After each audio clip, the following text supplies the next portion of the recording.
You are an Iron Man!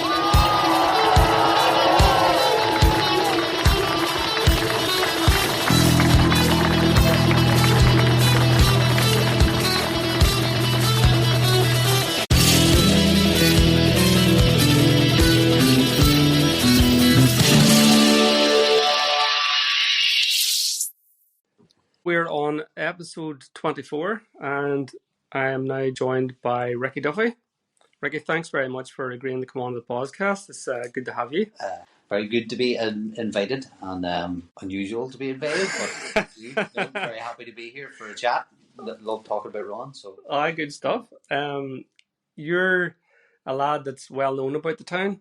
You and I certainly have known each other for a long time. Just haven't actually had a chat to you in recent weeks, but what are you up to at the minute? How's training going, or is there anything in the pipeline, or what are we working towards? I've had a very start, 6-8 months. Actually, probably from Dublin last year, I had a dodgy calf. There was about 15 of us going for sub 3 in Dublin, and I had a dodgy calf then, but I rolled the dice and had to go with it, and then 20-mile calf blew, so I didn't really run again until after Christmas, and it's just been stoppy-starty since then, and I've got a dodgy knee at the minute, but I'm entered for Dublin this year, but it's unlikely I'll race it, but I'm just going to try and get as fit as I can, and then if I find I'm as fit as I can, that just means I'm running really regularly, and then the events will happen themselves, if you know what I mean, as the opportunity presents itself. Dublin's an unlikely that I'll race. It really is now, because the guys are maybe only 10 weeks out now. Yeah. If you know what I mean. So you get to a line in the sand for racing, and 10 weeks is probably it. If you know what I mean. So it's just try and get back fit. Get rid of the niggles. I'll say our age. Yes. They're non-stop. It's just the difference between being sore and being hurt. Aye. So everybody's used to running being sore, but if you're hurt, you've got to hold your hands up, and that's the goal now, is just to get back fit. Cool. You're not the sort of guy then that would go to Dublin and just canter around it? Is that in your psyche? Are you It is in my psyche, if that's what I'm mentally prepared to do. Aye. If you accept it 10 weeks out, we're going to go for the experience, or we're going to go for this, or we're going to go for that, or who knows, maybe pace somebody or do something like that, I'm fine with it. I did Belfast half marathon a couple of years ago, and I couldn't race it, and it was amazing. Yeah, I remembered everything about it. I wasn't in pain. I wasn't like, your eyes weren't bleeding. Yeah. If you know what I mean. It was just such an enjoyable experience. So racing's amazing and it's brilliant, but there's definitely a place for having the experience too. Mm-hmm. So it's looking like that's what Dublin is going to be for me. But yeah, it's such a great day that it's. Of course, you see all the boys' races, and you know what I mean. Not being involved in that race crew is tough, but I'll be fine. It'll be a great experience anyway. But I love seeing people hit their goals as well, you know. So even just seeing the guys all do it, it's just, it doesn't bring away from the experience. It just kind of enhances it, you know. You mentioned there about you were training at one time to go for the sub 3 hour you were trying to get in there. Am I right in saying you just about sneaked in under that magic number, or did you? Well, were you very close? So we were. No, I last year in Dublin I finished 3:07, I think it was in Dublin. But we did an unofficial one in lockdown. So yes, that's the one I'm thinking of then. Brian Pritchard and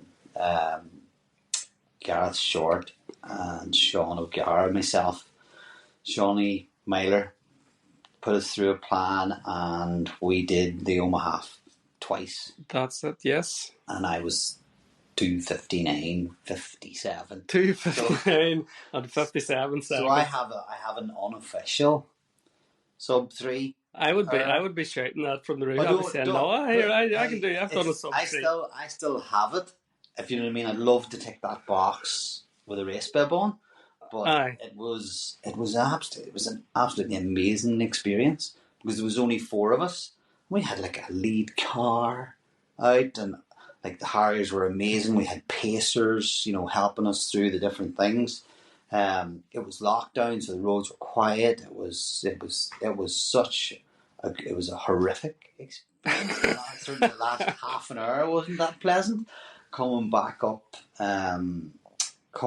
towards Strathroy for the second. If you know what I mean, Omagha's not the easiest loop anyway, so doing it twice was a bit of a stretch. But yeah, an amazing experience. So I have an unofficial one, which I will happily keep, but I'd love to tick the box of to have it sort of recorded in the annals of time forever on the internet. Yes, Alongside legends like Mo. Still gladly tell people I've got it. Well, here, between you, me, and anybody else that listens to this episode, you have it. Yeah, it's one of those things you kind of. Okay, you've done it. You've done the distance and you've done the time. Yes. 3 seconds though, you were cutting it fine. Well, not only that, because it was unofficial, there wasn't an official finish line. So we all finished slightly differently, and my watch finished me at the 26.2, about 50 meters further than the other guys. Oh, right, so okay. I actually had to. You've got to keep going. It's on your watch. Oh, yes. That's the way it is. So that's why it's unofficial, because nobody can verify the distance. Aye. So yeah, I had to run about 50 meters for this. So you ran extra then? Well, I was like, literally just fell. Once I saw it hit it on my watch, it just fell to the ground. I just went. And I've done ultras. I've done long races, top mountain races. I couldn't run for like a week after doing that sub-3 thing. That's a savage effort. It's just... What pace are you banging out for 26 mile? You've got to be under 6:51 to get under it. And as I say, I recovered quicker from everything else, but that pace... Do you know what my PB is for a mile? 6:59. That's the fastest time I've ever run a mile. And it's mindless fucking... It's bonkers. If you know what I mean, it's just one of those things. But still... Whenever some going though. I know, but for some of the lads, they're quicker. I'm more endurance based. Mm-hmm. So the 6:51, it's closer to my top speed than it is to theirs. Yes. Whereas I can maybe keep going for longer, that sort of way. So there's a trade-off in it. So during training, I struggled with the real fast training runs because it's quicker than I run. Aye. But then I can go for longer. So your endurance carries you. So my endurance got me there and nothing else. I mean, there was not a drop left in the tank. Like nothing. I was grey. I was officially ill afterwards. Jesus. Yeah. My wife was not pleased. She wasn't impressed. Amanda was not. But an amazing experience. Most people would say the journey is the training. Yeah. The race is just the cherry. If you know what I mean. But being out with the guys, you're out 4 or 5, 6 times a week, 4 or 5 times at a minimum. If you know what I mean, everybody's going through it together. That's the journey. That's the bit that we remember. We remember the training runs. We remember very little about the day, apart from the pain. Mm-hmm. So it didn't, and it doesn't happen for everybody. You know what I mean? 2 of us got it, 2 of us didn't.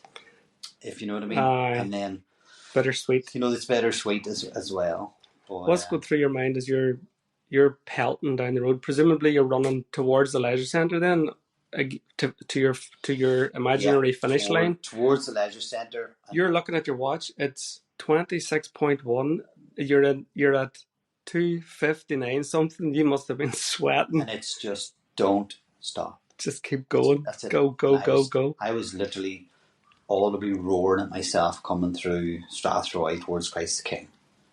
Just trying to keep yourself present, trying to keep going. You've got 2 guys in front of you trying to pace you, and all you're trying to do is keep up with them. and I was talking and talking and talking, and one of the lads goes, "Would you shut up? Save your energy. Put me off my pace. You're just using energy." And I'm going, "Oh, I'm just trying to get there." And he goes, "Just follow us. Shut up, follow us." And it's one of those things. Once you get inside that window where there's no margin for error, you just got to grit your teeth and hope for the best. I mean, I didn't try and time it as tight as it was, but we didn't bank any time when we did our training, so we didn't run the first half quicker to give ourselves extra at the end. I think we were only 50 seconds. It was right down to the so we literally had 50 seconds to play with in the second half. So because you're using the energy quicker, you try and bank time in the first half, you'll be gone in the second half. You'll expand it. You'll be it. able to keep it going. Yeah. Because you're essentially running. If you try and bank time, you're essentially running for like a 2:55 in the first half, which you haven't trained for. If you know what I mean? Yes. So, as in, you'll just fall off the cliff then in the second half. Aye, got you. Try and keep it as close to the average as you possibly can. Aye. And that's how we did it. Shawnee Miller was great with us, like he really was. But super experience. Unbelievable. And in my head, the finish with it being so close, I'm kind of thinking, for some reason, visually in my head, I'm thinking of Indiana Jones as the doors falling, when he goes into that forward roll and just about makes it underneath before he gets crushed to death. So that's kind of right down to the last seconds. I didn't even know. I didn't really know the time because I was staring at the distance. It's really strange. My watch face isn't that big, but if I'm looking at something, I don't see other things on it. So it was all about the distance. So I was going, hit the distance, hit the distance, hit the distance. And as soon as I hit it, I stopped the watch. And then, like, about a minute later, I was like, I made it. Happy days. And look, it couldn't have been closer, but I still made it. What a story. That's kind of 2020 then, 2020, 21. Yeah, 21 I think it was we did that. I was just thinking earlier, before we hooked up, you and I are the same age, and our journeys are fairly similar, because what I was doing and where I was back in the 90s, you were doing and you were. Because I would have been about the town sampling some of the ales in some of the establishments, and maybe smoking fags and whatnot. And I would have seen your old bap about a few of those establishments. I remember you maybe in the Clock Bar. Yeah, Clock Bar was we had a 4-day weekend. You know what I mean? We literally had the Clock on a Friday night. We might have gone to Rafo or Hennessy's in Derry on a Thursday night. If you know what I mean, maybe McGinn's after football training Wednesday night would have been McGinn's. Wednesday was McGinn's. Thursday night we'd have gone to Derry. Friday night was the Clock, James E. That's right. And then Saturday could have been Lush up in Port Rush. Could have been maybe the town, but not that often. And Sunday night, well, you could have been. Sunday night was normally a quieter affair. We might have gone to St Enda's for a few pints and a game of snooker, and then we'd gone to Cookstown or something like that. But it was a 4-day weekend. So your actual week was sort of Monday to Wednesday. That's right. The rest of it was the weekend. But whenever I played football, yes, football team was good. I was an extremely average footballer, but loved it. The social element was fantastic. And we were based out of McElroy's. And as I say, I still don't remember a fight between lads in the football. If we went away for a weekend or whatever, the crack was always 90. We loved football, but we loved the pint, we loved the party. Yes, you kind of look back sometimes, you go, God, imagine if I'd wised up, and cleaned me up earlier or whatever. But you can't change. Like, I would never No. change it. I would never go back. And I'm sure you're the same. As Oh, I'm in, the same. we had it so good back It then. was a different time, you know, but that's what we did. You know, the nineties was just That was it. madness. Yeah. You know, with it was a real lad culture. It was all about the pints and the smokes and the Raves. raves and the metal concerts or whatever Yeah. was your bag at the time. But it was all about being Yeah. out and about, and Everything was kind of not more a bit ad hoc, but as in there was less structure to it. Like, as in, apart from anything else, there was no mobile phones. So if you were out of the house, you were uncontactable. Aye. And even if you had a phone, I think we should bring you know that what I mean? shit back. Absolutely, absolutely. Even if you had a phone, the signal was so bad, Aye. you were barely in contact anyway.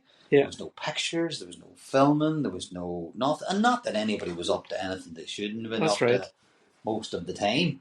But at the end of the day, you give you that freedom to just to be out on your night out. Aye. If you know what I mean. You only have to look at a concert now, and all you see is people filming it. Aye. They're not actually That's right. watching the damn 100%. thing.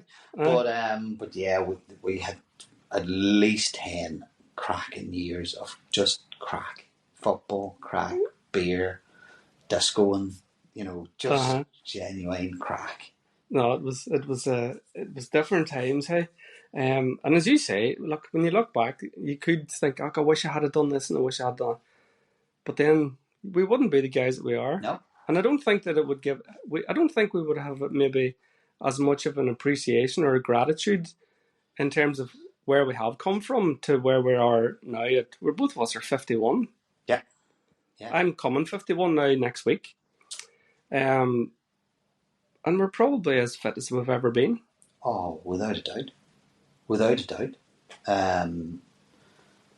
There's just no doubt about it. It's not. When you're looking back, I suppose the only thing I had in your say then was the youth part of it.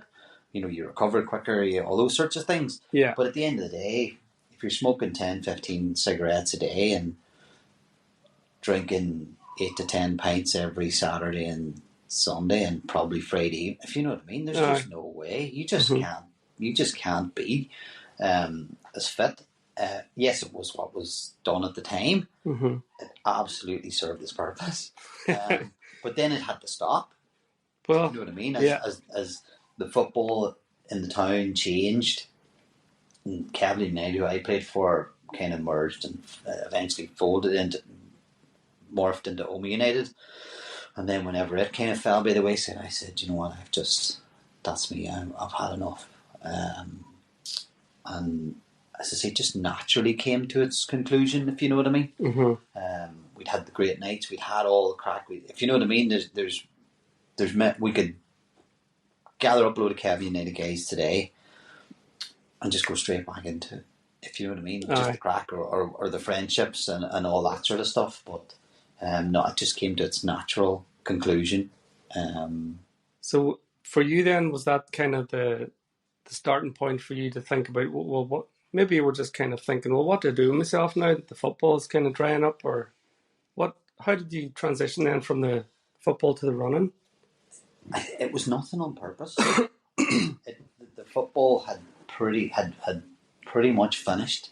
Playing a bit of indoor, turned out for Drumquin reserves for a couple of times, just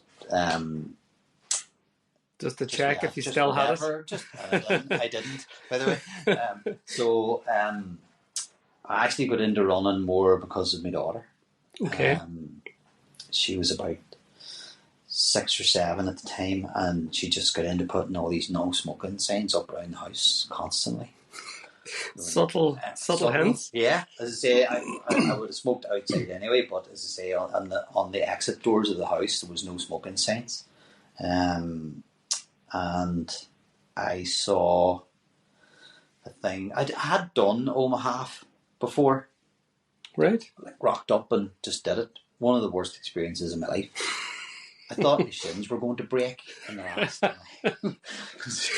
Because it just hadn't run. Aye. And then it was awful. But I decided to stop smoking, so went cold turkey on the ciggies just to get rid of it, but I needed to break the habit. I needed to replace it with something.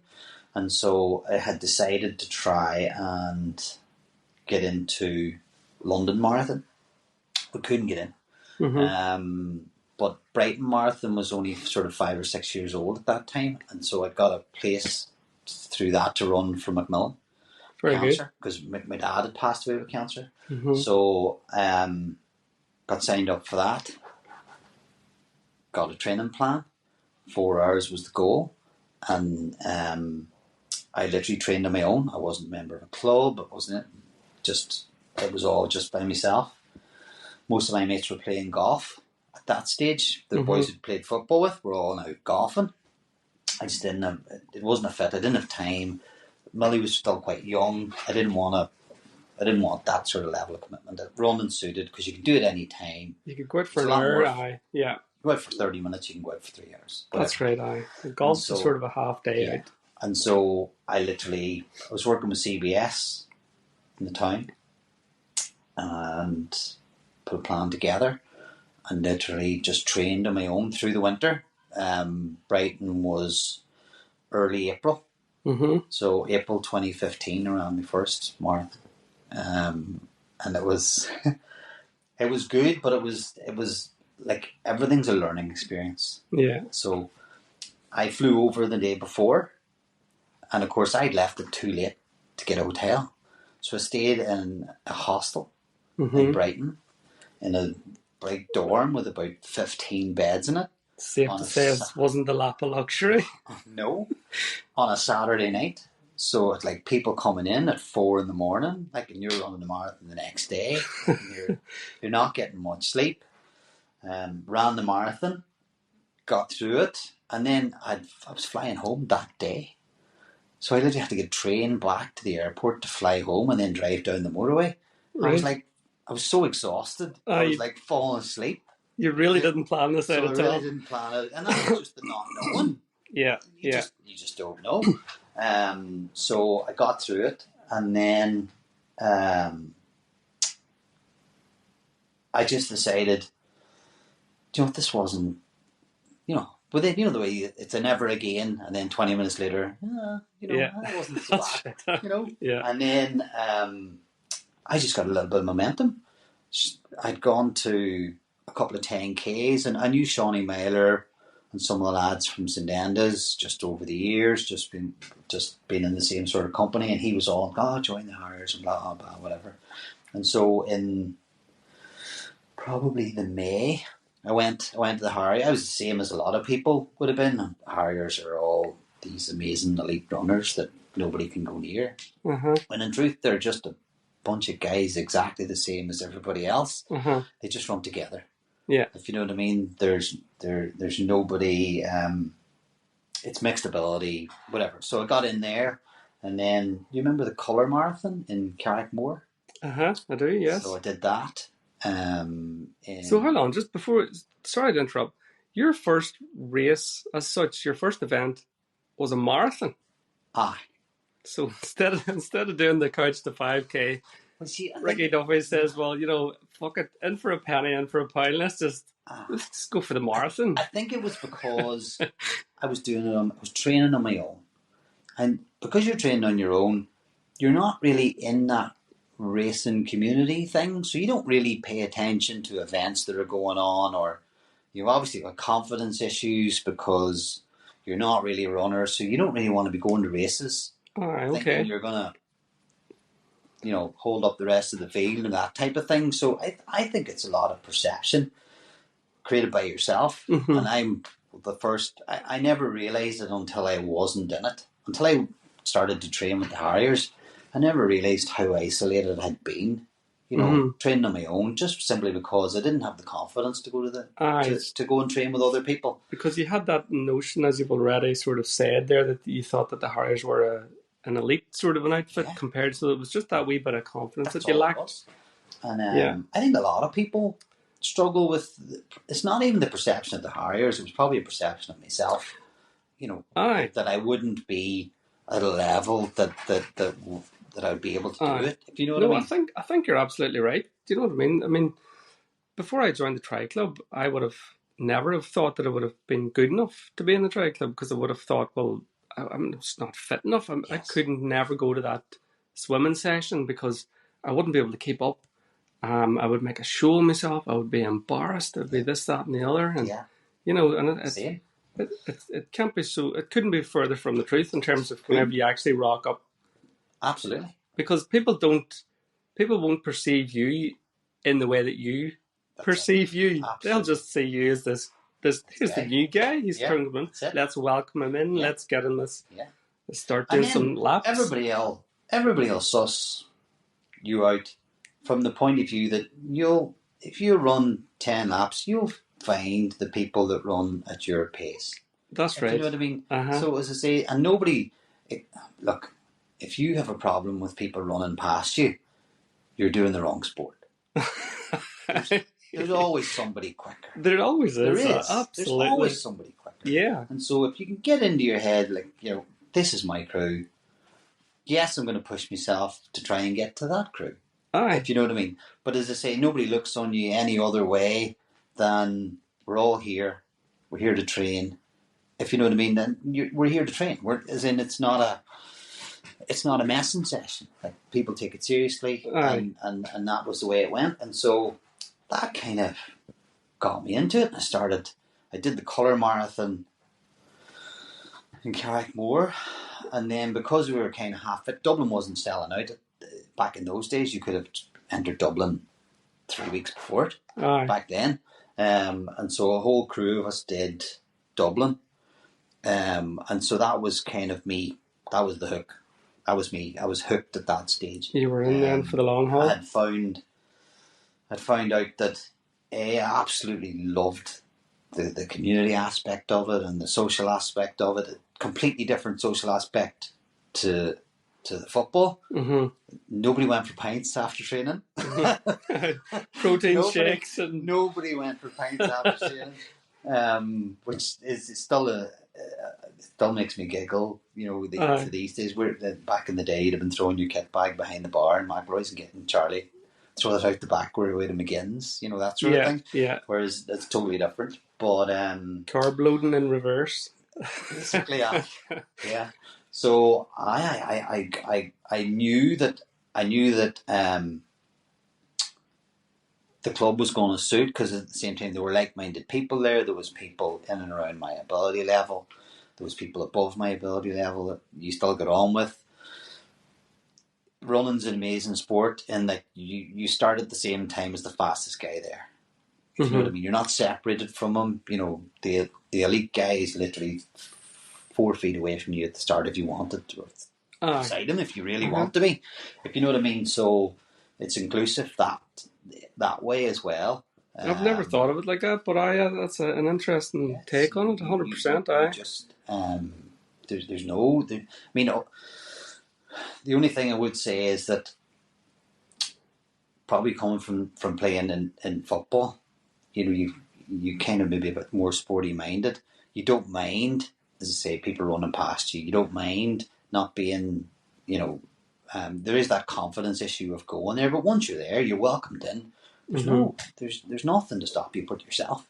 That's right. After you're there, the first night you're there is the hardest night you'll be, and after that, it's not too bad. So it kind of kicked off from there, and then once it done Dublin, I kind of thought, right, okay, I'm okay. I'm not too bad. I'm not that quick. What about running a bit further? And so I did my first ultra then in April 2016, just about a year after my first marathon. Right. And so I did Connemara in 2016. So just an amazing. It's an absolutely stunning place anyway. Aye. But it was the year with the most horrific weather. Right. It was like -2 at the start. It's a 40 mile, so it's -2 at the start. There's no trees, so the wind's just blowing all over the place. There was hailstones. There was. What time of the year was this at? April. April. Aye. There was 3 people hospitalised, I think. Christ. when we went back in 2017, and they do like a race briefing before the ultras. So they says anybody was here last year got a round of applause for coming back. Come back. Because it was pretty horrific. Uh-huh. But as I say, that got me into that running longer mindset. I'd kind of accepted I was never going to be like a 5K guy or a 10K guy. I just wasn't quick enough. Aye. And it just didn't interest me as much, being out for people drive to Larne for a 5K. It's like driving an hour and a half for 20 minutes. Aye, I know what you mean. For them, it's even worse, 15, if you know what I mean. If you're really good, aye. If you're really good. Uh-huh. I actually remember you. I remember you took part in the Mountfield 5K one year, but you ran from Omagh to Mountfield, done the 5K, and then you fucking ran back home. I remember looking at that going, I remember seeing that on the internet, on Strava or something. I was going, Ricky, I stopped the Cleon. Ricky Duffy's after running from Omagh to Mountfield, and then he's done like, was it about 18 minutes or something? It was 5 miles or something. Or it was 5 mile run and then ran back. I was like, that guy's nuts. But that honestly, what I found over the years was, and I had 7, 8 years where I never got a big injury or I was never out. So I kind of ran as much as I wanted to run, if you know what I mean. And I just got into that thing of running for longer. And I absolutely loved it, if you know what I mean. The main difference between the ultras and the marathons is you tend to get like an even bigger mix of people at ultras, because you can do an ultra a lot slower, if you know what I mean. So then essentially more people could do it. They just, because of the distance, they kind of shy away from it. But it's even more community based, like the 24-hour events or the 100Ks and things like that. People camp out on the course, and if you know what I mean, it becomes an even bigger thing again.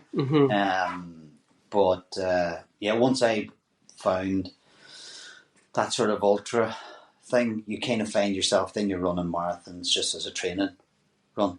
Nobody gives you a medal or a T-shirt at the end of it.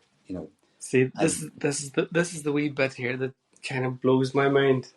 I've only done 3 marathons, and I found them very challenging. There's nothing handy about a marathon. No. It's probably fair to say. Yeah. But I took a long time to get myself to a stage where I could do a marathon, and where I'm at right now, I don't know that I would be even thinking about doing an ultra because of the effort it takes to do a marathon. So what's your mindset whenever you're thinking about, so you jumped from marathon to 40? Yeah. What was that transition from? So how did you get yourself to a point where you were running marathons regularly as part of your training for your ultra events? Because that's kind of, I've got a mind block on that one. I definitely made mistakes. And so for the first few years, whenever I did ultras, it was kind of more pretty much all 40 milers, not really much more than that. And then I did I think the first time I did the 24-hour up in Victoria Park was 2017. And so then I went from 40 to 24 hours. And that's when you start doing like 50, probably 45 miles at the weekend. So you do maybe 10 miles on a Saturday and 26 on a Sunday. If you know what I mean, you do back-to-backs are key in building the endurance that you're going to need. You need time in your feet. So that's for being on the 24-hour was when the mileage really stepped up. From when you're training for a 40 mile, it's only another half marathon above a marathon. So yes, it's a lot more, but from a training point of view, you don't have to go out and run 30 miles as a training run to do 39. You can do, but 26, 27 is enough. But you have to. I mean, it's just a fact. You just have to do those miles to get them into your legs. And then as you get further into it, you just get smarter about how you do it. And the transition for me, I definitely made mistakes because I was doing too many long runs that I didn't need to do. Right. And you only learn that as you do it, and then you talk to other people and they go, well, I do 40 miles, I only do my maximum runs at 20 miles, if you know what I mean, or 25 miles. Whereas Yes. I was doing probably too much at that stage. But there's definitely a transition into the longer, like the 24-hour things. It's just a different mindset. It's a different type of event. And is that more about trying to work out sort of? I suppose you couldn't really say with any sort of authority that you should do this, that, or the other, because we're all different individually. We're all very different. But I suppose it's trying to work out what you need to do, and in terms of maintaining your training and your strength, building that endurance without going a wee bit too far, because it's when you go too far that catches up with you maybe 3 or 4 weeks down the line. Is that how it works? Well, the event dictates the training. Yes. So at the end of the day, if you know you have to be on your feet for sort of 6 hours, then you need to be doing sort of 3.5 hour training runs as a minimum. Right. And Okay. then you need to be able to go, right, okay, well, it's 6 hours and it's hilly. So then you're going to have to build that into it. I mean, it's the same with particular marathons, if you know what I mean. At the end, to my mind, as I say, still wouldn't be at the confidence level where I tell people what to do, but I know what worked for me. We ran in the Glens every weekend, if you know what I mean. Probably one day, unless I was training for the 24-hour, which was you just needed miles. But other than that, the Glens was the transition for me. That brought me on with the endurance. Like, I love running in the hills. Aye. I just love it. It's just I just had a natural connection to it. Aye. As soon as we started to do it, and for a couple of years we'd have been in the Glens every weekend. You know, I mean, and you're doing 90 minutes to 2 hours in there. It's 10 or 11 miles, and it just builds everything. Aye, You know, and they're not easy miles. No, but it It's builds rough terrain. It builds cardio. It builds strength, and then that became like my weight training. You know, I didn't go to the gym, but I didn't get injured because you're doing those sort of big, tough endurance sessions. Yes. If you know what I mean, and you just build your body up. You're working all them muscles, aren't you? You're Your calves are literally- going extra hard, going up those steep inclines, and then you've got... It's still very niche. People don't like it. But I know for me and for 3 or 4 other lads at that time, it was the difference. It brought us from one level to another level. And it absolutely did. Yeah, I think, you know, if you are thinking about doing something like ultra or even marathon running, and you know you're going to be uncomfortable, you need to get comfortable being uncomfortable. And no better place to do it than the Glens. Yeah, that's it. Apart from anything else, it's spectacular scenery, Incredible. isn't it? There is nothing like running in the Glens in a wet mist or the snow. Aye. Or it's, you know, on a beautiful sunny day. There's no day that it is not an amazing place to be. Aye. There really isn't. We still do it now. I was out there on Sunday past. It's good for recovery miles because you know you don't go around hell for leather. You can go as slow as you like. Walk the hills. You know, as in a lot of ultra runners walk the hills. So especially in longer events. Yeah. As soon as you get to the hill, they just stop. They just start walking. The first time you do it, you're going, "What the hell? I'm in here." And then within like your second event, you're doing it because that's what you do. But yeah, the Glens is just absolutely amazing. Any trail, I love going to. Mountain running. Again, we're not tremendously far away from, but we're not like the Mourns. We don't have mountains on our doorstep. Aye. Or Errigal or you know those sorts of places. Yeah. But love all that. it's as you say, it's like that connection with being somewhere stunning. Mm-hmm. If you know what I mean, there's just nothing not to like about it. No, that's right. That's right. It's just amazing. You've said something there that's kind of sparked an interest for me, which was the idea of running for a period of time, so that if you know that you're going to be doing an event that's going to take 6 hours, then you should run for the hours rather than the distance. Would that be right? Yeah, you need time. Well, as I say, that's we would have said. A lot of it's to do with time on your feet, and a lot of that is to do with actually the mentality of being out for so long. I mean, and that I mean, it's one of those things. Maybe because it's like an ultra running thing, that if you see somebody that does Dublin Marathon and it takes them 6.5 hours, like they should get the amount of effort that they have taken to do that. Absolutely, is incredible. Uh-huh. I mean, it's one of those things that you kind of don't. Those people don't get enough credit, because the effort it took them to do that is probably more than it took you to do yours. If you know what I mean. Absolutely. The level of the mentality that they have to keep going. Yeah. If you know what I mean, and that is one of those things that, yes, you need to be prepared for the miles, but you also need to be prepared for the amount of time that you're going to be out there. And it's more applicable to longer runs, if you know what I mean. But at the same time, it is a thing that you need that time on your feet. There's no point training for 3 hours if you know you're going to be out there for 6.5. If you know what I mean. You're going to have to. I used to get to that sort of psychological barrier that if I was doing a 40-mile race, that I'd like to do at least one 30-mile training run. If you know what I mean, to put you in that psychological. Yeah, I could roll around the last 9. Yes. If you know what I mean. If you know what I mean, I can walk. Whatever. But that psychological barrier of that's my marker there. If I can get to there, then I'm home. I'm host. I can.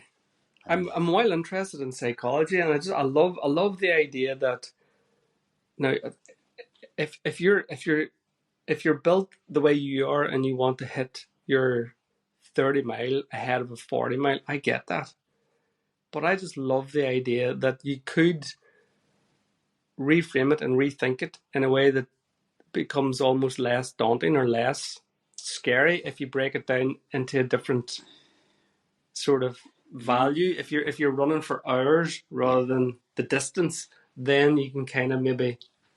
It's all mental. You know, if you're going out to run for 10 miles, you're tired at the end of the 10 miles. If you go to run for 15 miles, you're tired at the end of 15 miles. Yeah. It's just a psychological. You're mentally prepared to run for that distance. If you run 10 miles and somebody asks you to run another 3, you'll be like, oh, you're mental. But if you've been prepared mentally to run for 15, then you run for 15. That's right. You know what I mean? So as I say, you're tired at the end of that time that you've been prepared to run. If somebody asks you to do more, but if they'd asked you before you started, we're going to run be fine. For 15 miles today. Yeah. And then you'd have been tired at the end of it. So as yes, I say, I know what you mean. So it's one of those things that it just worked for me. Like I had to have that time on my feet. I had to be, and as I say, part of that was, even though I was in the Harriers, you'd have been doing a lot of training on your own as well, simply because of the distance that you were doing. So if the guys were training for Dublin and I was, say, training for the Causeway Coast, if you know what I mean, if they were doing 16 or 18 as a long run, I'd maybe do sort of 6 miles before I would meet them, and then do the balance of the run with them. But you needed that. I needed that time that on my own to get to those barriers that I go, right, okay, I need to be running for 4 hours today. Regardless of what distance I do, I need to be running for 4 hours. And that was it. I had to do that. No, that makes it makes great sense. Do you know what I mean? I'm actually quite excited about even just thinking about that. Because often I'll go out for a run and I'll just run. Like I generally don't really know how far I'm going to run or how fast I'm going to run. I just kind of just go out and just do it. And you'll see my Strava, there's wee loops Yeah. all around the town, around the Yeah. leisure centre, around the boating lake. Yeah. That's what I just kind of run all around them places because I never know when I'm going to stop. Yeah. And I do most of my running in the evenings, partly because of work and bits and bobs like that. But I'm used to running when I'm tired Yes. at the end of the day. Yeah. And I think that's probably helped me a wee bit too because, Yeah. you know, as you've just said there, you know, the idea that you have to run an extra wee bit of those extra 3 miles off the back of a 10-mile run that you wouldn't be able to do. Whereas I don't even have a notion that I'm going to do 7 miles. I might set out and I'll think, well, I'll run for 5 or 6 miles, and I could run 9. Yes. And similarly, I might decide that I'm going to go out. I'll try and hit 10 miles. Then I might just pull the pin after 6.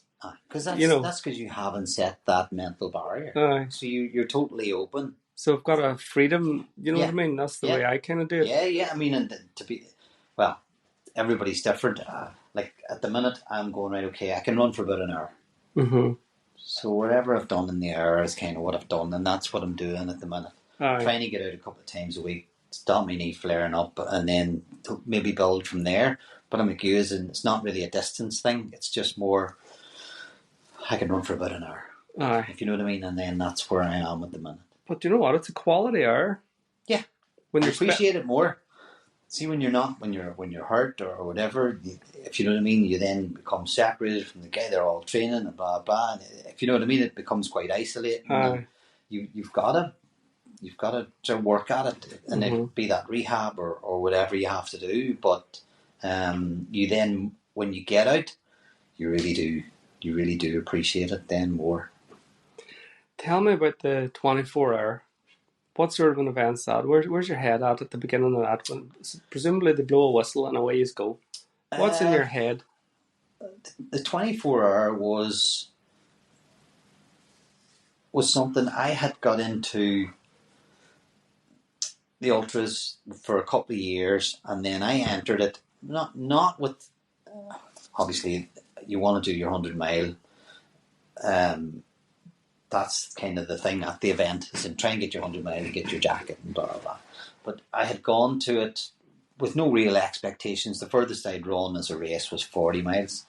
Now, I had got my training miles up in the weeks between 70 and 80 miles in those weeks before the event, before you taper off, is kind of where it needed to be. And I was able to do those. But at the event, I totally got it all wrong. Like, as in, I was like, after a couple of hours, I was taking like a break, like 20 minutes, sitting, eating, thinking I was fueling and all this sort of stuff. Mm-hmm. I was just seizing up. Right. I was just like, I've since learned my body's not made for stopping for long periods of time during it. But it was Jill Buchanan was at the event, and she was like, "What are you doing?" I'm going, "Fuck, I'm eating here." She goes, Stop doing that. You have to keep going. She says, take a couple of minutes if you need to take a couple of minutes, but you've got to keep going. And so, change of plan. Let's keep it going. Mm-hmm. And then, as I say, I got through. It was amazing weather the first year that we were there, but like it's just an amazing event. Like, there's people ordering Domino's pizzas to the event. People come, like, and that's what the people that are running are eating this simply because you can't possibly take on the calories that you need every hour. So you just got a freedom there. Some people run for 8 hours and then go to their bed. You just let the organizer know, I'm not going to be on the course for a while. I'm going for a sleep. It's 24 hours. Just what you do in that 24 hours. Yep. That's all. That's all it is. And so that first year, I got 102. I got through the 100-mile mark, just literally in agony, literally walking the last hour and a half. But unbelievable, though. See, when you get to like 7, it starts at midday. Obviously finishes at midday, but see it like they say, when you get through to the next morning, that's kind of the back's broken. When you get through the night, you're through the worst of it then at that stage. And so I literally met loads of people at that. And then I'm not saying that I felt that I felt that I'd struggled really for the last 4 or 5 hours really badly. I had chaffing. I was like blood streaming down the inside of the legs. As in, once it starts, it's very hard to stop it, you see. So I felt like I'd left a lot behind me, if you know. So I wanted to do it again. And then just from chatting to Jill, and then Susan O'Neill was there a couple of years as well. And met loads of other guys like Johnny Breen and Barry McCarroll and other exalted ultra runners, and loved it. It is a very niche event, because it's a long time to be out there. You're not out there. You're running at 10-minute miles. That's the pace. It's one of those ones. It's more there for the experience. Like, it's Victoria Park's just a flat loop. It's about 1.05 miles, and so 98 loops is your 100-mile mark. And so we did that, and then I kind of figured, we'll definitely give it another go. So I did it twice more. It was like 105 and then 108. Jesus. The last time I did it, and then I haven't, through injury, COVID, different things, I haven't got. And I do feel like for that particular race, it's a box ticked. I did it 3 times. I would like to do another longer run. That my bucket list run would be the Kerry Way, which is like 120 miles, hills, road, mountains, whatever. I don't know whether I'll ever get back to that level, but loved my Victoria Park events were amazing. And then I kind of,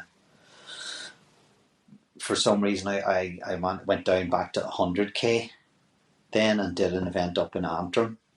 It was maybe near Lisburn. It was one of the racetracks. Was it Down Royal maybe? That's where they had it, almost in the track around it, if you know what I mean. But it was one of the hottest days of the year, and there wasn't that many doing it anyway. There was only like 9 of us finished it. It was like 11 and a half hours, so it was brutal. But then that kind of got me around. I kind of liked that distance then. So did some of that, and was lucky enough to run for Northern Ireland in the thing called the Anglo-Celtic Plate. So did that down in Mondello Park, down outside Maynooth direction. So yeah, I was really, really, really lucky to get selected and be available, I suppose, as much as anything else for it. So I did that, and that was 8 hours 40 or something like that for the 62 miles. It's crazy times. It was just, once you get into it, you know the way everybody has that sweet spot where for a couple of years you're kind of fit. You feel good. There's nothing really. There's no roadblocks. As in, I'm going through a tricky time, probably for about a year. As in, just not get niggles and stuff not happening. But I had my 3 years. I never missed a beat. Like I was literally fit all the time. During lockdown, I was running. I was still working through lockdown, but our offices were up in Carryduff. So I was getting up at like 6 a.m, running the half marathon, then driving Carryduff. I was doing that 4 times a week. Because I was doing some Tennessee thing, like a lockdown thing. I remember that, so I did the Tennessee backyard or something like that. The backyard. So as in, you had to do 2,000 kilometres in a certain amount of time. So it was about 80 miles a week you had to do. And I was doing that as well. The weather was amazing. There was nobody on the roads, if you know what I mean. It was literally utopia. Yeah. And I was just fit, and I just could roam wherever I wanted, and that was that was at least 4 years I had where I literally never skipped a beat. It was great. Obviously, look, I was very lucky. But part of that was I built my own endurance. You know, all that time in the glens, all the time, you know, out doing those long back-to-backs and stuff like that. It just built that endurance in me. I wasn't trying to run 5Ks and 10Ks really fast, which is not to twitch muscles, if you know what I mean. Explosive. Like, you're not going to blow your hamstring out doing an ultra. You know what I mean? Because, as I say, the pace that you're running at. So it was really just suited me down to the ground. And I just made the most of it. I was running 2,500 miles a year, if you know what I mean. It was just such a good couple of years that I had, you know. It's like it's nuts to think that you're running that sort of distance, you know, because 2,500 miles a year on a bike would be a fair old year, you know. I think most people that would, if they get into that zone, they say it's kind of effortless at the time because you're just doing it. And you get into a flow. Because nothing's holding you back. Yeah. And there's a thing whenever you're running, like, called the float. It's that pace that you're running that you're not really trying, but you're not dawdling either. You know, you're just floating along. You're just cruising. You're just soaking it in. If there's a nice view, you can watch it. If you're talking, if you've got company, you can talk. But it's just float. You can just sort of cruise along. As I say, a lot of my miles were done like that. You know, the legs are kind of just doing whatever they're supposed to be doing, and you're just kind of going along, looking around you. The ground is there. You know what I mean? That's kind of the attitude. And there was a few of us. You know, we're all around the same abilities. You know, when you were in company, it was always the same sort of paces, and so for a couple of years, I had it so good, and just that momentum. It's like if you know what I mean, you just feel like, well, I'm improving all the time. If you know what I mean, and then that led me towards that sort of coming out of lockdown. There was a run up in Shane's Castle, up between Randallstown and Antrim.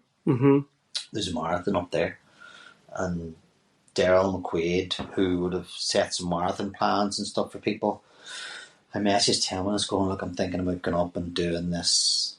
Now, I hadn't trained for it, and I've been doing lots of miles, but my miles were all at sort of 8-minute miles, you know, that sort of thing. Yeah. I'm thinking of going up here and trying to run sub 3 up at this thing, Shane's Castle. And I'd never really trained for it. And he goes, you should just do it as a failure run. So a failure run's just, you make your mind up what time you want, and you just keep going until you can't maintain the pace anymore. Right. If you end up walking, you end up walking. But you've made the decision before you started. This is a failure run. Good chance. There's no consequences here. I'm going out, rolling the dice. See, that's another. I'm locking and loading that one into a failure run. Yeah. That's unreal. Well, that's just so simple. But you make your mind up beforehand that this is a free hit. Yeah, and then you don't beat yourself up on the way down the KRF and blind and all the rest. You can't beat yourself up because you've given yourself a free hit. You literally just go, do you know what, this is a failure run. I'm just going to go, see if I can hold the pace, and then whatever happens, happens. That's fucking brilliant. That gives you the freedom just to test yourself with no consequences and no mental heartbreak. Nothing. So you're just giving her Dixie, see how long I can hold this and see what happens, and then take it from there. So that's your benchmark, and then you know what you're. Well, Daryl said, see, just let's say one of his piece of advice is, no matter what race you line up at, you've got to pick a plan before the hooter goes or whatever. You've got to have a number. Aye, yeah. And I was able to keep it going till about mile 20. I started to fall off then, but it finished like 3:04. Brilliant. And then that got me into thinking, do you know what, maybe I could do a sub 3. And then obviously COVID hit probably the next year, Mm. and then did the plan with the guys to try and get it under. It's not something I could do a lot of because my body wouldn't be used to trying that intensity, you know. Aye, the effort. It's just that the training for it is just different. Aye. If you know what I mean. Yeah. You need to be at a certain level of training before you start to train. If you know what I mean. Yes, that sort of way. I know exactly what you mean. Yeah. But it was that flow between, marathon, doing the ultras, and then sort of coming back and trying to do the marathon again, and then now now that Dublin is more than likely a scenic run for me, that could maybe I won't try the sub 3 thing again because I miss running in the hills. So things like the Seven Sisters in Donegal, it's an epic event, completely mental. But it's absolutely, it's what, 32 miles in mountains. Literally, it was like, I think the first year I did it was 9.5 hours, and that was like top 15. Brilliant. It's mental, but it's just the mountain terrain's very unrunnable. If you know what I mean, it's very unstable. There's lots of rocks. There's lots of different things. But as you say about the Glens, it is just epic after epic after epic. And as I say, it's something I'd love to try and get fit enough to get back. It's a different type of fitness. That's back to more long miles in the Glens, to try and build up the leg endurance again. Because it. But that Seven Sisters carry on is just mind blowing. You know, for anybody that has never done any of that type of running, and I include myself in that. Just thinking about that alone is like, it's absolutely insane. Now, earlier on in the year, I did that. There was a See the Summit event in Creeslough. Yes. And we went up Dooish, up the Miners Path in Dooish.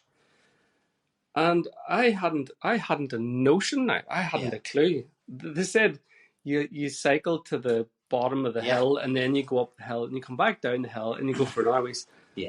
The fucking cycle to get to what they said was the bottom of the hill was an uphill cycle. Like, it was went on for miles and miles till we got to the foot of this cliff. And when we got to the cliff, I was like, where's the path? No, there's no path. There's just some of the grass is flattened where lunatics like you and Jill McCann and the likes have been running up and down it. But the Miners Path's halfway point. That's the halfway point. You at the halfway point, you come down that, and then you turn and go back up it, and then you're on the way up over the mountains to wherever you came from in the far, far away. And then you finish with Errigal. It's so just myself and a guy, a real mountain goat, Ryan Carson. We'd run together for about 7 or 8 miles towards the end, and we miscounted apart from anything else. We thought we were coming towards Errigal as the 7th. We thought, right, okay, this is us now. We're going to the last one, and then we met a marshal, and he goes, no, and he pointed to his right, and there was mini Errigal. We had to do it first. But we got to the bottom of Errigal, and it was like, you know the way the Errigal, there's the main path up the front of it, or the main trek rather than a path up the front of it. So we're coming up, I think, is it the north side? So it's up the other side. So me and Ryan get to the bottom, and we look up, and it's just the side of a mountain, and we're going, this can't be it. We can't be expected to go up there. So you're literally on your knees and your hands going up the side of this thing. And you're going, this is mental. There's freaking rocks going past you from the people who are ahead of you. So then you had to stagger so you weren't near anybody who was above you. And you're going through and I'm not amazing with heights. In fact, my wife would say you're terribly bad with heights. But there's a certain I don't know what it is, but you kind of get focused a little bit whenever you. But the possibility we were literally coming up onto the top flat part of Errigal, and there's like tourists there, and they're looking around to see these fucking people coming up from a place you wouldn't expect people to come up from, because they've come up from the other end. So everybody To the viewing point? to the viewing At point, the edge of and a the cliff? boys are coming up at the viewing point, out and No. climbing up, and then running on down past them. And so then you run down, then, and you're coming off Errigal at probably 26, 27 miles or something like that. And me and Ryan were looking at our watches going, well, this can't be right. This thing's supposed to be 32 miles. On the race thing, it had said, come down off Errigal and then it's 3k to finish. Mm-hmm. But it was closer to 6 or 7k. You know, we were talking about that mental thing earlier. Yeah. You're expecting a certain distance. We were expecting 3k. That extra 3k felt like an extra 15 miles. Aye. We complained solid For the 3K. for those 3k. Going, this is ridiculous. How could they, like, what the hell? We affronted and whinged and blew, and as I say, we got finished, and like I was going back, another friend, a really good friend of mine, Niall Heaney, who's done more than his fair share of ultras as well, was behind me, so I kind of jogged back towards sort of to meet him, and then met him, and we both complained again about never coming back to the event again. And within 2 weeks of it being over, we'd both registered. Both signed up again. The following year. Yeah. Is it highly recommended then? It is highly recommended. I mean, and you don't have to, I mean, there's two distances. There's a 27k at it. And you could do it as a good hike. If you know what I mean. You don't, it's not a thing that you have to run at all. A lot of it's extremely unrunnable anyway. The terrain's, you know, rocks sticking out of the ground and stuff like that. So it's a pretty extreme event anyway. So you could definitely do it as a good hike. But you could land at the bottom of Errigal in the morning, and the weather could be doing anything. That's right. It could be doing anything. The second year I did it, it was the most beautiful morning, but it had rained for like 3 or 4 days before. So while it was beautiful in the sky, underfoot it was horrific. Aye. Like people were falling everywhere. You literally couldn't stay on your feet on the extreme down hills. With moss and peat and mud. Literally, you're slipping. I mean, I was wearing IROX, VG IROX, which they're extreme shoes, and I was sliding all over the place. It's just it literally, the weather could be anything. Under your feet could be anything. It's just one of those things. You just gotta take it as it comes to you. Plus, you've got all your kit, which is like there's a minimum amount of kit you have to carry. Aye. So you have to have waterproofs and a whistle and first aid stuff, and you know they'll check your packs, and if you don't have it, you don't get to start. So yeah, it's an epic event, absolutely epic event. It sounds unreal. I would love to try something like that, you know, at some point. I think I'm attracted to anything where there's a slight possibility that you could die for some reason. I don't know if you could. It definitely has its points where you have to be extremely careful, and Miner's Path is one of them. Miner's Path, as a runner, you've come from the other direction, so you've run up Muckish, you come over the top, down the Miner's Path, and then you turn at the bottom and you go straight back up over it again. But you're only halfway, so like when you're coming down it, like your legs are already hurting. You've got to jump down little ledges. There's lots of loose shale. There's bits of it you do have to be. You've got to be focused and sort of like respect the place that you're in, because you're only a slip away from a broken ankle or worse. That's it. It's mad. That's some story, kid. I think it's probably a very similar journey for you. It's not really until you're forced to look back on it that you probably appreciate the journey that it's been, from drinking beer. I tell you what. The thing about it for me is, and it'll probably resonate with a lot of people that cycle or do multi-sport stuff. Whenever we're talking about the ultra runners, it's the idea that, look, if you've done an Ironman or something, it's an effort, but there's a smaller amount of it that is the running bit. There's the biggest majority of the distance is covered on the bike where there's no impact. It's the idea that you're running for such a long time with the impact over such a long distance that kind of blows the mind of someone like me who's never gone any further than a marathon distance. I know, but I haven't. I did one charity cycle. I think it was 60 miles, and I couldn't walk for 2 days. If you know what I mean, and that was not doing my legs; it was my ass. Saddle sore, yeah. At the end of the day, you don't see your discipline the way I see it, because I can't fathom swimming for that long. I can cycle, surely I could cycle for that if I trained for it, but then get off the bike and run for a marathon then. If you know what I mean. So I look at your discipline completely differently than you look at it. And then as I say, yes, some of the 24-hour stuff, again, we kind of talk about it a little bit, that when you're in it, it seems more normalised to do it. So as in, if you're in that tri community, you think, well, Ironman, there's Ironman everywhere. Sure, Jesus, I'm sure. That's right. Just coming down. Sure, everybody's done it. You know, and I'm going, no, they really haven't. If you know what I mean, they really, really haven't. Whereas I'm in the ultra mindset of going, well, sure, Jesus, there's nobody left to do 100 miles. Sure, everybody's done it. If you know what I mean. I know what you mean. They really haven't. No. And do you know what? No. It hasn't got any easier.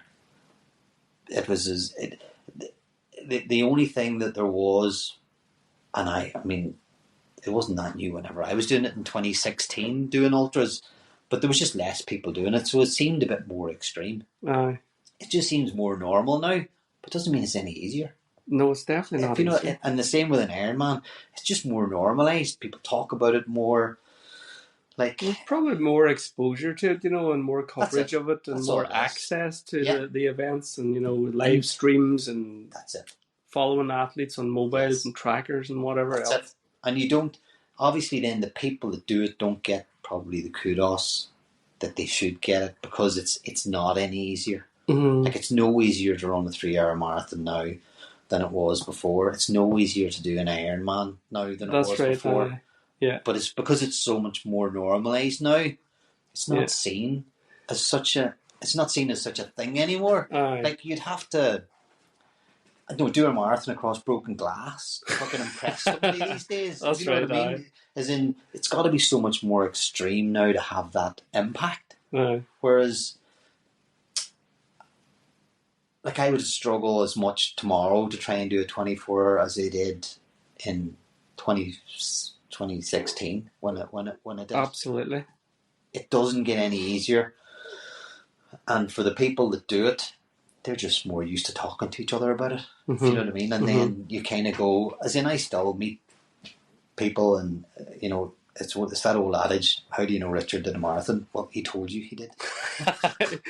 So I have no issue with talking to people about it. I don't think I've anybody left to tell that I've done an Ironman. I have no qualms. I'll never get bored about it either. I'm just so chuffed that I've done it. Yeah, totally. And I think that's one of the things where it becomes your experience. If you know what I mean. People can't take that away.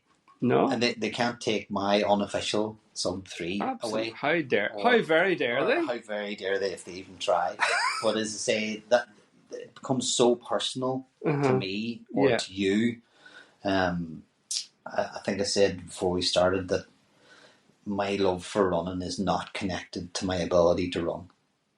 And that's a great statement. And I it was more in the hills. I was kind of loved going these mornings, runs, and done the skyline and all those sorts of things. And I just love this so much. I don't care if I'm any good. I just, Yes. I don't care. Yeah. I'll still turn up. You know what I mean? Tell me Aye. where, tell me when. I might finish an hour after you, but you know, I just love it so much, and I kind of have that nature. I kind of want to be involved and sort of, like a committee of the clubs and involved with the half marathon and all that sort of stuff. I just, because I love it so much, it doesn't really matter to me. Yes, everybody wants to be as good as they can be, but my love for it's not connected to my ability to do it. It's just there, and as long as I can keep that burning, I'll keep at it. Isn't it amazing to be able to think that having not competed in any running before, if you think back to the 90s, playing ball and Yeah, necking tins and smoking fags, yeah, to then 20 years later, a genuine love for something that you had never done. And I suppose that's the message, isn't it? And that's kind of that's the takeaway from this episode, that you and I have done this. You and I have changed. We've turned ourselves around. We've taken ourselves away from the version of ourselves that we previously were. We had got ourselves into a way of existing that was kind of expected of us during that time. That's what you did in the 90s. We did it. Yeah. Big time. Yeah. Big time. And then, we've found something else. We've redefined ourselves. We've reinvented ourselves, and we've found something that's brilliant. Yeah.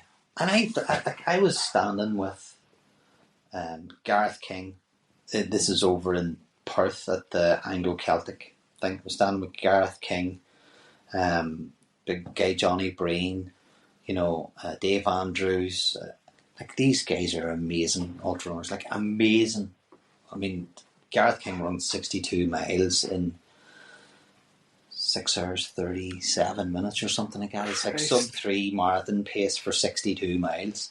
If you know what I mean. Across but they're in, like, I was in their team, and I'm just pinching myself all this. If you know what I mean, is I shouldn't be running with these guys. I shouldn't be running with these guys, but here I am. Here I am. Just make the most of it. If you know what I mean, and that kind of, I think if you literally have no shackles on you about expectations, as in I talk about my love for running, as in it doesn't really matter what happens. No. I'm going to be running tomorrow. If I'm able to run, well, if I'm fit to run, I'm going to be running tomorrow. Aye. And that is it. I love football, don't get me wrong, but I actually think as a sport to participate in, I love running more than I ever loved playing football. There you are. Which is just mental. Because football, you were football. Oh, I mean, I haven't even gone to see a football match in the last 7 or 8 years. There you are. I just don't miss it. I don't miss anything about it. I actually tried to play indoor football about 3 years after I started running.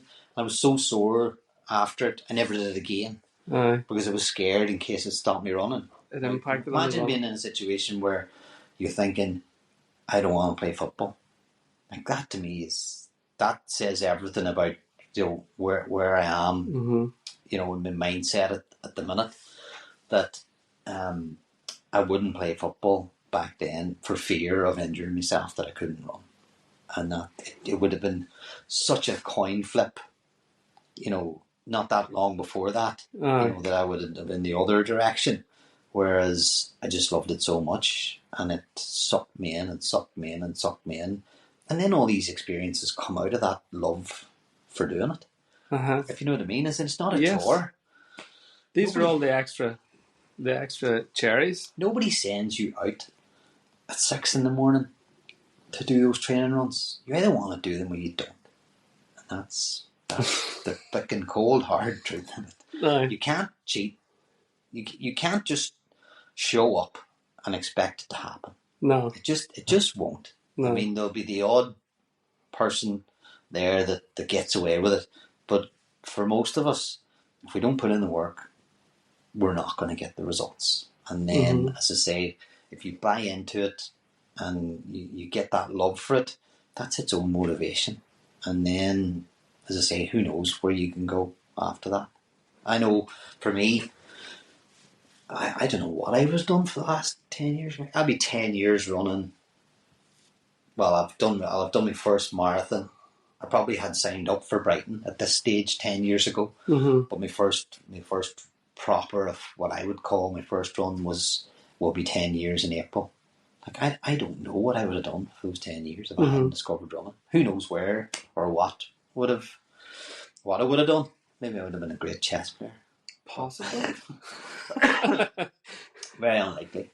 But yeah, I think if you're prepared to take the chance, it does work out. Like if you gamble.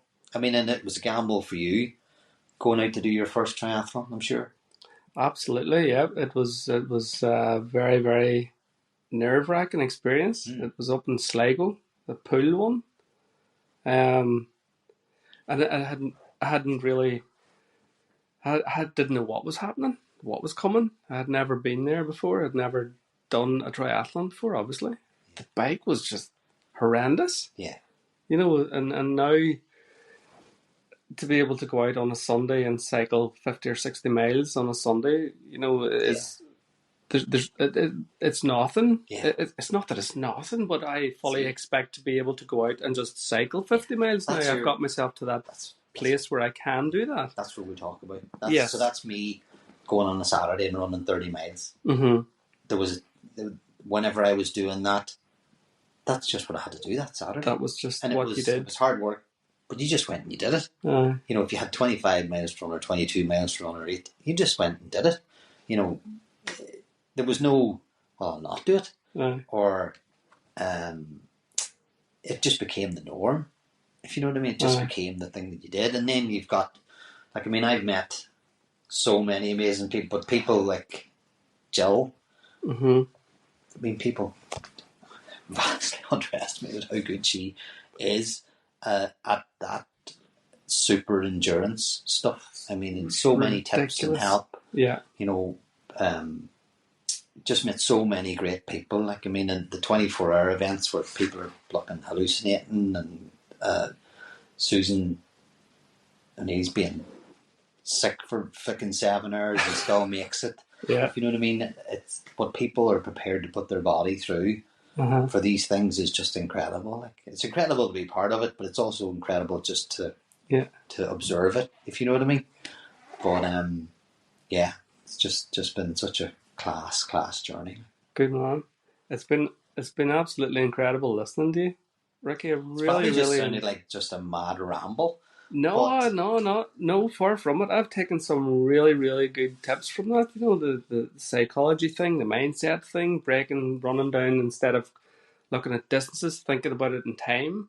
Yeah. There's loads and loads of stuff. And the idea, of course, that if you can do it, I could do it. And if I can do what I do, you could do what I do. You know, this type of thing. And the message is there. You know, you talked about taking a risk, taking a gamble, take a punt. What would you say to anybody that's maybe thinking about starting a bit of running? Would you try and do anything other than encourage them? I suspect not. No. I would probably, the main piece of advice I think I would say is run with people. Just run with people. It's daunting to start. It's even more daunting to do it on your own. Mm-hmm. The reassurance that you get from running with people is just transformative. Mm-hmm. There's a thing called the group effect in running. You don't have to run quite as hard. You don't have to try quite as hard. You don't have to, people bring each other on. If you know what I mean. Yeah. If I would say to anybody who's thinking about doing it, find a little group. Find a little social group. Run Friend, Couch 5K, KC Runners, Omagh Harriers. Find your niche. Run with people.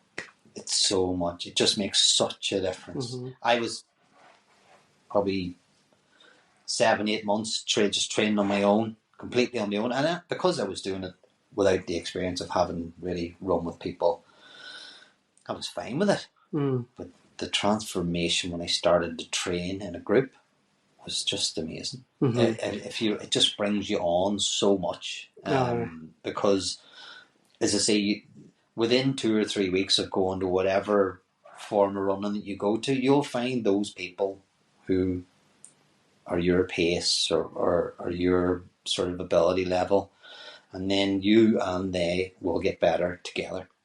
So they'll improve as a all. And if cohort you do it regularly, you will only improve.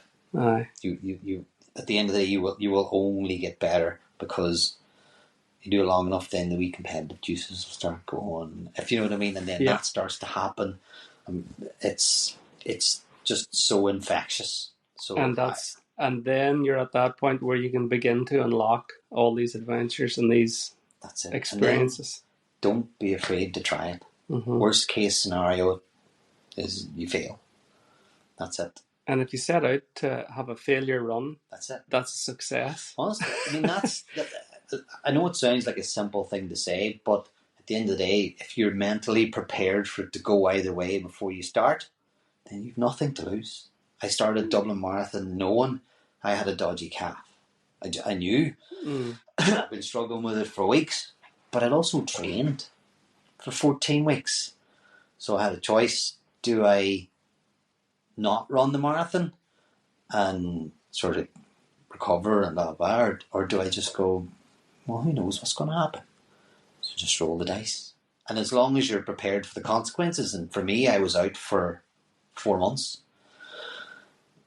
But I knew before I started that was potentially what could happen. And I was as comfortable as you can be with it. So yeah, as long as you mentally decide before you start what you're prepared to do, if you're prepared to fail, then you've more chance of winning. If you know what I mean. Unless you're fully in or fully out, if you know what I mean, you're just not going to give it 100% unless you're prepared to fail, to fall over, to do whatever, if you know what I mean. But I find it's a great release. No, that's brilliant. Ricky, thanks very much for sharing that. No, thank you for the opportunity, because at the same time I'm Joe Average. Joe Average, the least successful runner that's been on a podcast ever. I beg to differ. What you have come through, and you've got both calves tattooed, by the way. Yes. Very briefly, what's each of these tattoos? Well, I have 2 which are my 24-hour runs, and then my Anglo-Celtic adventure down in Mondello Park running for Northern Ireland. Something which I thought I never, in my wildest dreams, would I ever run for my country. And as I say, I'm born a Scot. You know, I'm kind of Irish, kind of everything. But this is where I live. I ran for my country. So as I say, you can't be more. Obviously, in Northern Ireland, it's more contentious than anything. But this is where I live. It doesn't get a better honour than that. It doesn't matter how fringe the sport is or whatever you have to do. I had my NI vest on, and nobody ever. Absolutely not. So, yeah. And that's testament to the idea that, you know, the dreams come true and the fairy tales happen. Absolutely. So get after it. That's all it was to me. And I tell you what, if I can do it, I started running 42, and it's been the most amazing 10 years. You know, for me, like, there's people out there who are just, for whatever reason, not taking that step to it. Now, Omagh must have the highest percentage of runners of any town in Northern Ireland. It just has to. But there's still probably people out there who just haven't had that little bit of confidence that they need, or that little spark. So get out there. Good stuff. Get out there. Ricky, I wish you all the very best. And you, Michael. Speedy recovery with the ongoing niggles, and hopefully you get round Dublin. Yeah. And take in the sights and soak in that atmosphere. Well, definitely will. See everybody down there. Good stuff. Good man. Thank you. Sir. Brilliant.